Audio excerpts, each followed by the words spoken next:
Welcome to another edition of the Nightly News. Happy Monday, Ted. I hope you had a great weekend. And I wonder if you had the opportunity to watch what they called a candid interview with Joe Biden on 60 Minutes last night.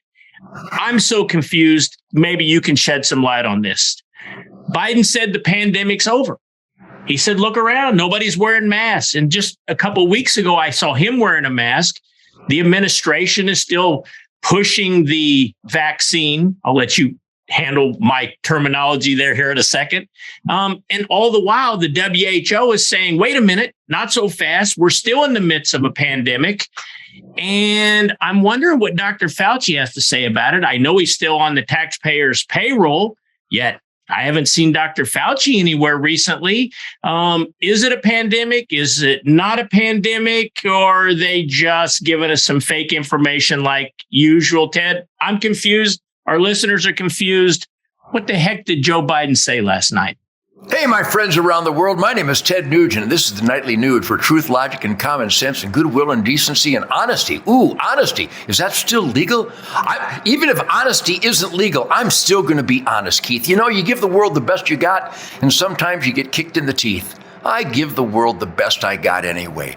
And according to my honest, omniscient observations, you mentioned three entities. Joe Biden. Not a word out of Joe Biden's mouth is to be trusted because they're not even his words. So I don't even care what minutia he got into during any interview or any press conference or any, Satan-inspired red-lit speech.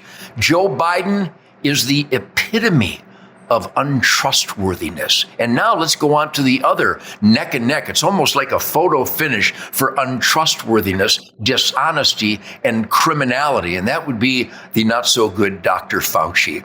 Whatever Dr. Fauci says, my best advice, and the evidence supports my advice, whatever Dr. Fauci or Joe Biden says, do just the opposite, because they're both maniacs. They're psychotic. They're psychopaths. They're literally anti-human. Their very policies, their very agenda, their very decrees. And then let's go to the Communist Party's favorite propaganda ministry, the World Health Organization. And you know, Keith, I'm a prejudging kind of guy, because if I see a dog foaming at the mouth, I'm going to prejudge that maybe there's some rabies nearby. I profile people. When I see a large man running down the alley, bare naked with a hard and a machete, I'm going to figure he's not collecting for the Red Cross. My point is that I judge based on optics and certain imagery, and just watch the guy that represents the World Health Organization. Watch him speak. Watch Dr. Fauci speak. Watch Joe Biden in his feeble attempt to speak. So I don't even care. Well, I'd like to say I don't care what the WHO says. They're an arm of the Communist Chinese. They are the anti-health, anti-human, genocidal arm of the Communist Chinese. You know, that lifestyle, that ideology, communism, where whether it's Che Guevara or Fidel Castro or Pol Pot or Lenin or Marx or the Chinese communist leader, what's his name, Yingpeng Pui, whatever. Who doesn't know that they just like to kill their own citizens? Well, that's harsh, Ted. Yeah, killing your own citizens would fall in the column of harshness. It's what they do. And Keith, who doesn't know that the World Health Organization and this weird creature that is the head of it is not the voice, the pulse, the ideology, and the genocidal arm of the Communist Chinese Party?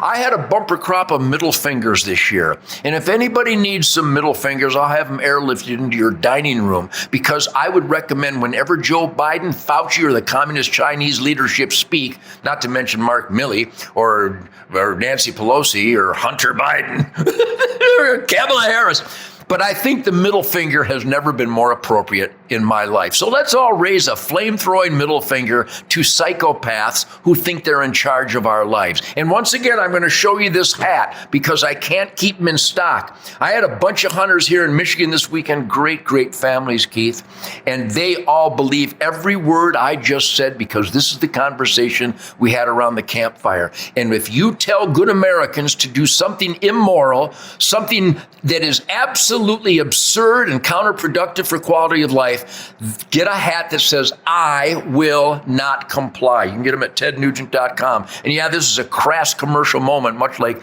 Rush Limbaugh would always celebrate. But yes, go to tednugent.com and you can get the Ted Nugent I will not comply hat. Because as you brought this subject up, what resonates more importantly right now than good people not complying with evil decrees? Awesome.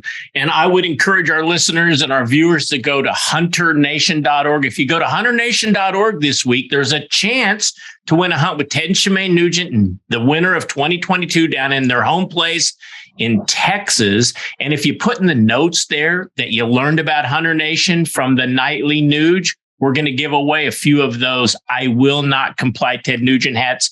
So go to hunternation.org, sign up today, and go buy one of those hats at tednugent.com. Ted, tomorrow I have a very interesting topic for you I want to talk about. And I'm not talking about Martha's problems with her poor little peacocks.